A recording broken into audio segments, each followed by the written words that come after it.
What's up, everybody? We're back in the FFR shop. We're so glad that you joined us again on our channel. We are super pumped about the video today. We're going to be taking the Bandolero car up and down the street. I haven't been able to drive the car in a while, so I'm super excited to be able to get back behind the wheel. But first, before we do that, we're going to have to address some electrical issues that we had in the last test drive.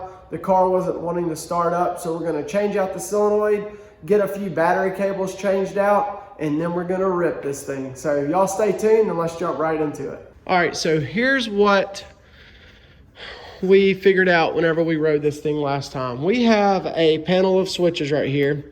Both of these must be up to crank it, and this is the start button.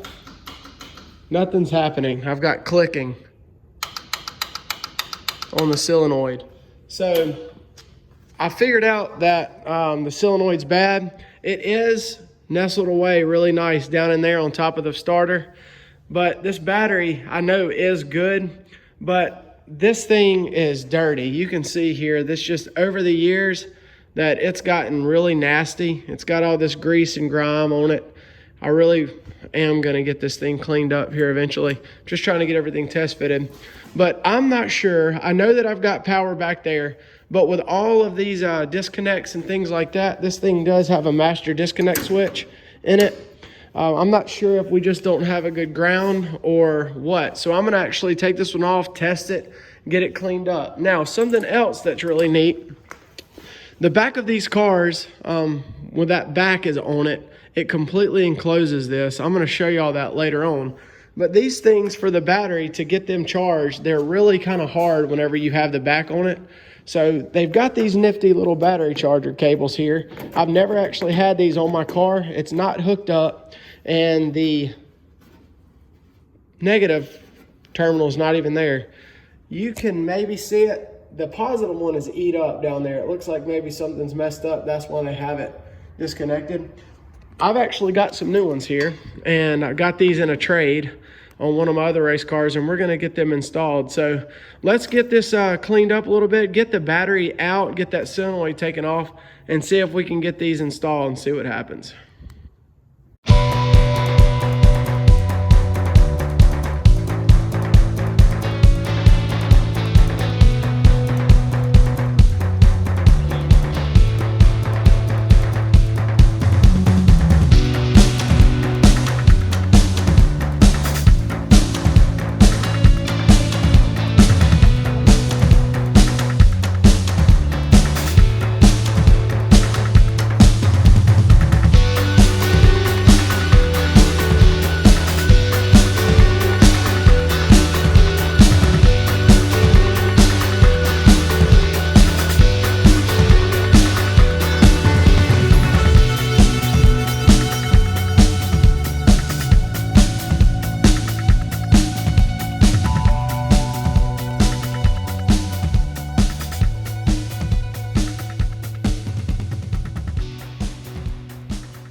And she's gone.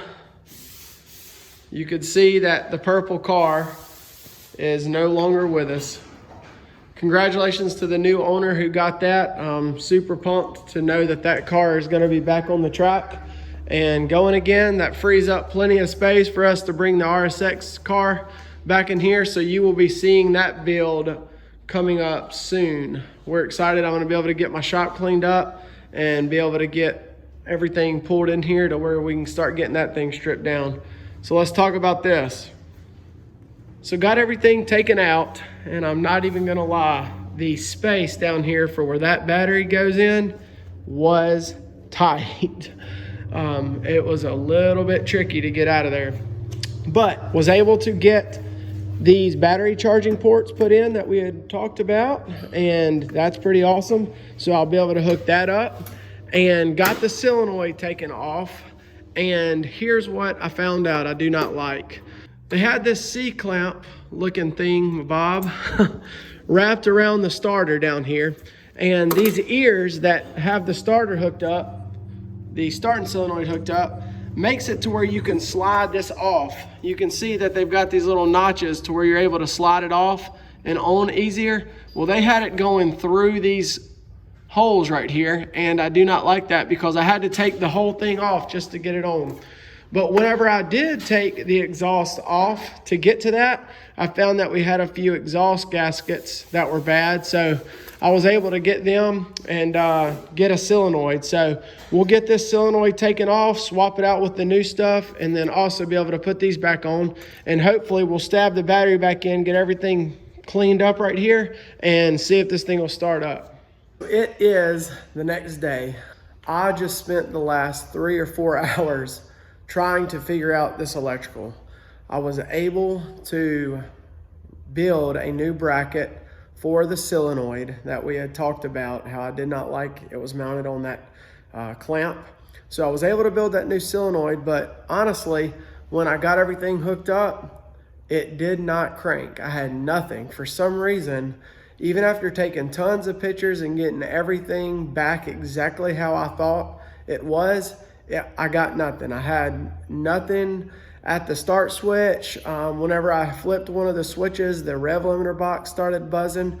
So somewhere I got something crossed up. So I don't know if it was one of my grounds that I built for the solenoid wasn't right or what. So anyway, after 4 or 5 hours of lots of nasty work and trying to troubleshoot this thing, I finally got it.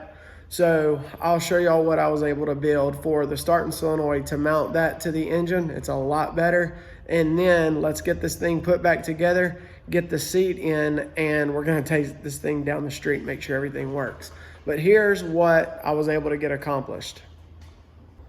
After a bunch of zip ties cut and tracing all these wires back, I mean, I have removed every wire you can possibly remove on this thing. I got it done. So here is a bracket that I built. It is just a bar that comes off of the starting solenoid. I mounted it right here, and it just elevates this thing off of the starter so that I can easily access it. It's just a piece of metal bar that I was able to get over there. I originally hooked these up, the positive and the negative solenoid or battery charging cables. And when I got done, this wire that had been frayed at the beginning, I figured out one of the reasons why it wouldn't start is because this had come loose from the engine and I wasn't getting no power. So that was my main thing. I felt like an idiot after sitting here trying to troubleshoot for 3 or 4 hours, and then figured out that the clip had come completely off right there. So I just took the secondary one that was hooked to the positive and used it as my starting wire, and now I have power. So that was the first mistake, is I didn't even look at the positive battery cable to see that it had fallen out. So I'm gonna get some of them new, but I got everything back in. It seems to be working just fine. I was able to get these exhaust gaskets changed out. And so we're gonna get this put back on, get the exhaust put back on, get everything zip tied up, and then get the seat in, and then we're taking this thing down the road and making sure everything works right. See how it sounds with these gaskets in too. See if it sounds any different. So let's get this seat put in, get everything buttoned back up, and take this thing down the street.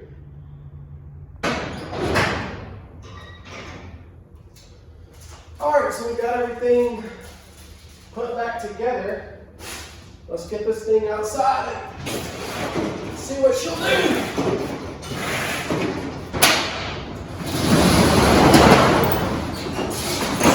Hopefully we get it out here and everything's fine with it. No issues.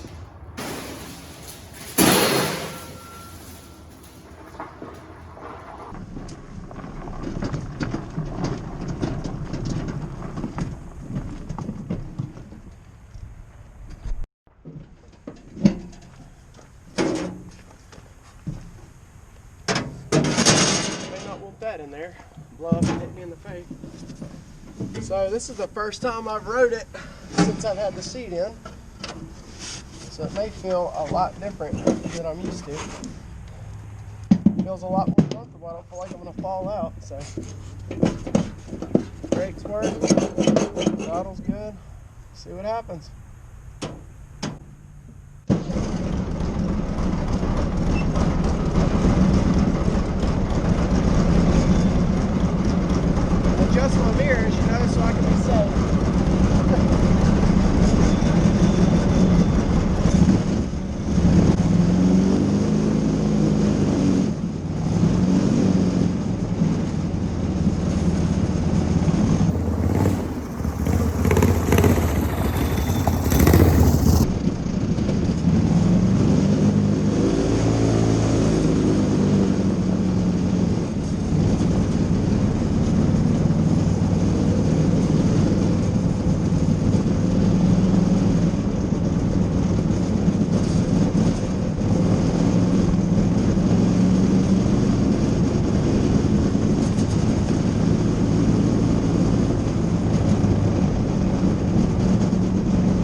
absolute rush that just was. That's my first time to drive the car since I mounted the seat, and now that I've got the electrical done and the solenoid to where it will actually start, that makes me feel so much better. That was the first time that I was able to drive the car since before Travis came. I think the only time I'm able to drive it was when we first originally got the car and I got it to run, but I haven't actually been able to take it up and down, so that was just an absolute blast. I cannot wait to get this thing out on the track. There is a small miss for some reason in the carburetor. I'm not sure if you could tell, but when you give it partial throttle, it'll go. Once it gets up in RPMs, as long as you push through that miss, it seems to do okay, but for some reason it does have that miss. So I'm pretty sure that the carburetor needs to be cleaned out, seeing that it hasn't ran in so long. But in the next video, we're actually going to be working on the RSX car. I'm going to clean the shop up here and at the car, get everything organized now that the purple mini stock is gone, and we're going to get that car in here. But on the next episode of the Bandolero, I'm going to go ahead and get the carburetor cleaned out, get everything 100% buttoned up with the seat, and just go over everything, get all the electrical put back together, and then I promise you guys 100%. It's body time. It's time to get the body mounted, get everything situated as far as what goes where, and get some fiberglass work done on the body pieces so that we can get this thing finished up. So, but anyway, super pumped about this. I know I keep saying that, but this is something that I cannot wait to race, as well as the RSX. But anyway, thank y'all so much for y'all support. Please like and subscribe to my channel. I am trying to grow my channel a little bit and just be able to get these videos so that I can watch them later, and also get the content out for you guys just so that you can kind of see what goes on here. So please comment if you like this video, share it if you can, and we will see you guys in the next episode.